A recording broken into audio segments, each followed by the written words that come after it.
Dahil sa pagkakaiba ng opinyon kaugnay sa balasahan sa Philippine National Police, kaya nasibak si dating PNP Chief Police General Nicolas Torre III at ayon yan kay Interior Secretary Junvic Remulla. Si Torre hindi pa makapagbigay ng pahayag tungkol dito, pero anya, wala siyang sama ng loob. Darito ang unang balita, kasama natin si Maris Umali. Sir, wala po kayong sama ng loob? Wala po kayong sama ng loob? Look at me straight in the eye. Do I look like somebody who is bitter? Yan ang mabilis na sagot ni General Nicolas Torre III nang tanungin kung may hinanakit siya kay Pangulong Marcos na nag-alis sa kanya bilang PNP chief. Do you think it was unfair, sir? Kung ano po yung nangyari? Wala nga akong sama ng loob and I'm a good soldier.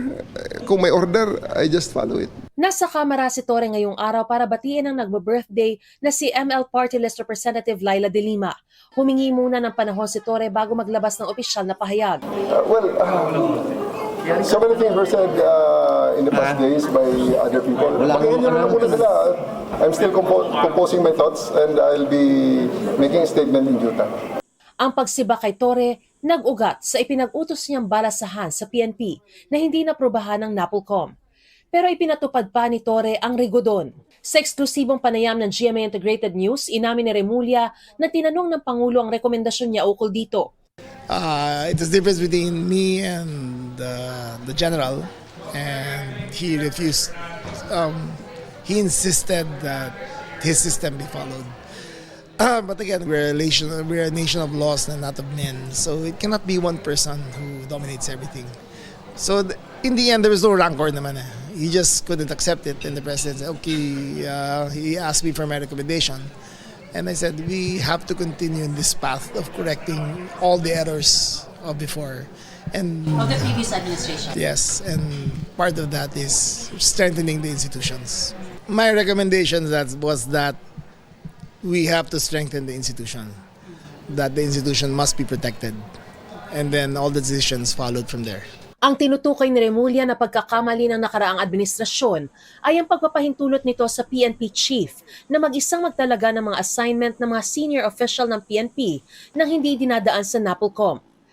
Ever since PRRD's time, when the NAPOLCOM was totally bypassed of all appointments, it became now the right rather than the privilege of every PNP chief na sila ang bahala sa movements ng level 3 and above. And the president really wanted to restore that to institutionalize it back to how the law was intended.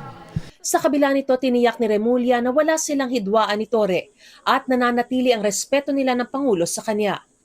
May inalok na raw na bagong posisyon ng Pangulo kay Torre. It has something to do with anti-corruption. So I'm telling you, the president still really believes in General Torre. Pero sir, tatanggapin niyo kung meron. Let's just wait. Masyado namang nauna ang karwahe dyan. Pag tatanggapin o hindi, wala pang ang announcement. Kinumpirma rin ng Malacanang na may inaalok na bagong pwesto kay Torre pero hindi sinabi kung ano. Saka na lang daw ito i-anunsyo kapag tinanggap na ni Torre. Si General Torre ay napakagaling na public servant at maaari po pa rin siyang magsilbi sa bayan. Nag-file na raw ng vacation leave si Torre pero nananatili raw siyang nasa serbisyo at patuloy ang pagsuporta sa Administrasyong Marcos. Sa panayam ng unang balita, sinabi ni Acting PNP Chief Lieutenant General Jose Melencio Nartates Jr. na nakatalaga ngayon si Torre sa Personal Holding and Accounting Unit. Handa naman daw si Nartates na ipatupad ang mga nauna ng programa ni Torre. Pero ipapawalang bisa niya ang rigodong ipinag-utos nito. Sa ngayon, masusing pinag-aaralan ng bagong liderato ng PNP kung magkakaroon ng balasahan. Pero ang isa raw sa sigurado, magkakaroon ng bagong PNP spokesperson kapalit ni Brigadier General Jean Fajardo. Si Brigadier General Randolph Tuanyo ang hepe ng Public Information Office na ayon kay Nartates ay dapat na ring PNP spokesperson. Designated siya na nandito ang ating PIO, under naman yun doon dapat. Di parehas kami, yung OCPNP, Office of the Chief, merong spokesperson at merong PIO, parang iisa lang ata yun. Ito ang unang balita. Maris Umali para sa GMA Integrated News.